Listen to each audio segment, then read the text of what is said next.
Bleed companions. Two words that don't usually belong in the same sentence, unless you're reporting a bug or a cry for help. In last Epoch, the companion meta is all about hits, crit scaling, and melting bosses with numbers so big they need commas. The Beastmaster skill tree practically begs you to go full on fang and claw machine gun mode, and honestly, that works. But I had a different vision, a darker vision, a bloodier vision. Enter Null's Tooth, a cursed sword with a grudge, a taste for chaos, and the power to summon a pack of angry raptors with unresolved emotional trauma. Not just one or two, five. Five relentless, bloodthirsty prehistoric nightmares with exactly zero chill and an unhealthy fixation on circulatory systems. It was beautiful. It was bold. It was science. What could possibly go wrong? It started like most Beastmaster things do, with wolves. They were old, retired, a little bitter. Some had pensions, but I brought them back for one last job. Come on, I said. One final hunt. Bleed damage only. They gave me a look. You know the look. The kind grandparents give when you ask them if they're on TikTok. But they agreed, begrudgingly, for the thrill. Little did I know that I planned on replacing them all with raptors at level 64. Speaking of raptors, after a while I brought one in. He strutted like he owned the place. Wings half-folded, talons freshly polished. Name's Talon, he said. Probably not his real name. Bleed is in my blood. The wolves rolled their eyes so hard one of them pulled a neck muscle. But hey, the kid had bite. The wolves and the raptor were working together. Not exactly friends, more like co-workers who tolerate each other at the office pizza party. But it was functional. Blood flowed, mobs evaporated, we were doing okay. But then I got bold. Probably too bold. I added a scorpion to the ranks. Sleek, toxic, 8 legs of sass and venom. The team dynamic shifted. Suddenly there was real edge. A little too much edge actually. The wolves didn't like him. The raptors definitely didn't like him. But he poisoned and bled things, efficiently. I learned Swipe, modified to make my companions trigger their active skills on hit. It was like switching from a bow and arrow to a drum kit full of attack darts. A couple of swings and the entire screen turned into a synchronized dance of fangs, poison, claws, and mild workplace hostility. Then came Taste of Blood, a unique axe that made our enemies bleed faster. We didn't just make them bleed anymore, we made them speedrun their internal trauma. Things were finally clicking. I even found a strange chess piece, doublet of Honest Toe.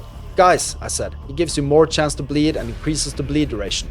Raptor gave a smug little nod, like this was another step in his master plan. The wolves gave each other a look like they'd seen this face before, and already had bets on how fast it would fail. But level 64 hit and Null's Tooth came out of my stash. It was time to let the wolves go. I told them it was part of the plan. They told me I was dead to them. One looked me straight in the eye and said, "Mark my paws, you'll come crawling back." The wolves left in a huff. Now it was Raptor, Scorpion, and a Terra's Blessing. Surprisingly, we were thriving. We downed our first Harbinger, and the Raptors went in for the world's most dangerous high five. We even added bees through an idol. They were tiny, violent, unapologetic. The screen looked like a nature documentary directed by Quentin Tarantino. I even replaced Frenzy Totem with a bleeding Warcry Totem. The Raptor loved it, but I knew this entire build was basically held together by duct tape, a handful of bleed stacks, and sheer denial. Now, if you've enjoyed this video so far and want to stay tuned for the build guide video for the final build I ended up with, make sure to hit the like and subscribe buttons. At level 81, the cracks appeared. Enemies were getting tougher. Raptors started falling behind. The Scorpion's damage plateaued. Even the bees seemed demoralized, too worn out to produce the usual honey for our afternoon tea. We couldn't apply enough ailment stacks to overcome our enemies. I tried every damage over time combo there is, but nothing worked. We tried to push, we really did, and we hit rock bottom when I suggested dual-wielding Null's Tooth. They all looked at me in disgust. The Scorpion didn't speak, just carved a tally mark into the dirt with his tail, like he was keeping count of something. By the time I noticed the 7th mark, I realized he wasn't counting enemies. He was counting my failed builds. But eventually I sat everyone down. This isn't working. I'm bringing them back, I said. I went deep into the forest, the kind of place where the trees are older than most timelines and the fog has opinions. There, beneath the same cliff where they once howled in triumph, I found them. The wolves, still retired, grizzled. One was running a small bark-based art gallery. Another had become really into sourdough. Ragnar, the loud one with a scar over his eye and absolutely no filter, was halfway through writing his memoir, 6 Wolves and a Liar. They looked up when I arrived, not with surprise, but with that silent, heavy gaze that said, "So, it's come to this." No one moved. Then Ragnar stood, walked over, and headbutted me in the chest, gently. "We'll come," he growled, "but we're not the same wolves you left behind." "Good," I said. "I'm not the same either." We howled that night, not just for the moon, but for the build that could have been. The one that still might be. It felt right. Just me and the wolves, old school, full bleed, stacks and buffs everywhere. We tore through echoes like a pack with something to prove. Claws flashing, teeth sinking, not a single enemy left standing. The battlefield didn't end, we ended it. But by level 86, the magic had worn off. We were underpowered, tired, beat. The wolves laughed at me.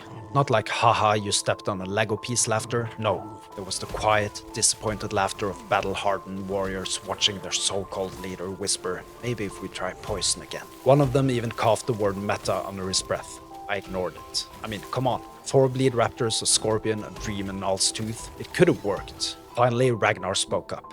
If we want to go further, you'll need to fight. Like, actually fight. Like, stop hiding behind us like we're your furry damage over time meat shields. But I told them that would be my doom.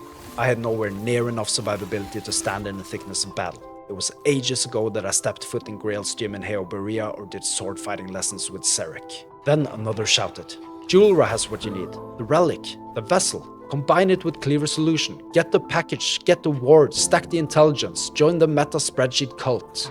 I looked around. Even the pups were nodding solemnly.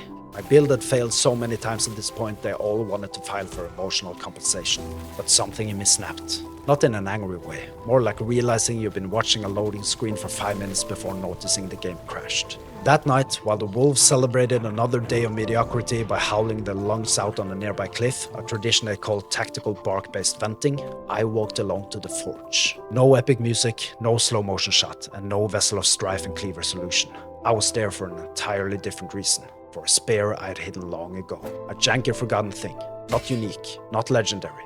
I'm pretty sure it was once used to roast marshmallows. But it was mine. And I wanted to prove to myself that even the simplest weapon in the hands of someone stubborn enough could carve a path through legends, no meta required. I gripped the handle, and it was at that moment the sky opened up and the ancestral spirit wolves ascended from the sky down to the very forge. We will show you. We will aid you in carving your own path of non-meta simplicity, they said. And we forged it. Not with fancy rolls, with rage, defiance and desperation.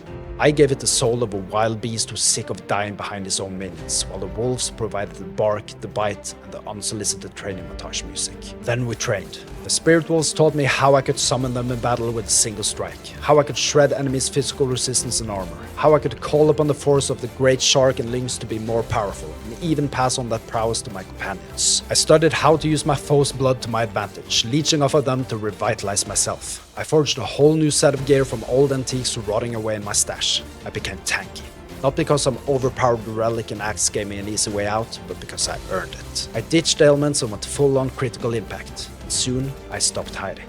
In the next battle, I stepped forward. Not behind the wolves, beside them. Ragnar gave me a look. Not his usual, you're about to die again look. No, this one had respect. Maybe a bit of fear. I was no longer the shepherd. I was part of the pack. We didn't need Julra's artifact. We had the spear. The new setup was raw, primal. Wolves summoned not from obedience but from spirit. Each crit hit like an earthquake. Shade after shade fell. We pushed higher and higher corruption and are now sitting at 591. We destroyed bosses, crushed harbingers, walked into echoes with confidence and left nothing behind but fur, blood and fading howls. But there was always one more challenge. One more beast waiting in the dark. One more ancient name that echoed through blood-soaked memories. Aberoth. This time I didn't show up with the zoo. No scorpion, no bees, no raptors giving TED Talks on bleed synergy. Just 6 wolves. Lean, mean, crit-chomping machines. No fancy mechanics, no damage over time. Just teeth, claws, and a very sharp stick. The fight began, and we tore in. A blur of motion and fury. Aberoth screamed. We howled back. But then, things went sideways. At one point I was near death. A stiff wind could have ended the run. My palms started sweating. And then came the final slam. For nothing. One colossal shockwave, the arena cracked, the sky darkened, and my wolves were obliterated. Gone. Just little paths of fluff and bad decisions. Except for one. Ragnar. Of course it was Ragnar. The old one. The scarred one. The one who never laughed at my builds, just stared through me like he knew how this would end. He took the slam like a creature made of bark, spite, and protein powder. He didn't flinch. If anything, I think he judged the slam for being weak. I scrambled through the chaos to revive the others, dodging void beams, orbs, and spinning blades, and what I can only describe as malicious air. The wolves came back to life. But this time something had changed. We weren't panicking. We were fighting. Every swipe hit like a freight train. Crit after crit landed. Wolves leapt from the shadows like vengeful spirits. Potions chugged, hearts pounded. I think Ragnar winked. And then, when the foul servant of Orbis was down to 14% health, it hit me. A jolt of unstoppable force, as if every battle, every failure, every dead companion had led me to this one moment. I swiped. Aberoth froze and fell. Silence. No fanfare, no divine choir. Just the sound of 6 wolves catching their breath and a man holding a spear he wasn't supposed to win with. No meta, no safety net. Just fury, faith, and the pack. That was the moment I knew. This crit-hungry, spear-swinging, wolf-summoning, meta-defying mess of a build, it actually works. So now, before the pack vanishes into the woods and echoes go quiet, we want to pass the torch. Are you the chosen one? If you want to see the full breakdown of how this primal beast of a build ended up, make sure to hit the like and subscribe button so you don't miss the final build guide coming soon. You can also join the channel as a member with exclusive perks to support me making even more content like this. I highly appreciate all the support. And finally, if you want to see the other experiments, disasters, and triumphs we've been through, click on the playlist showing on the screen now.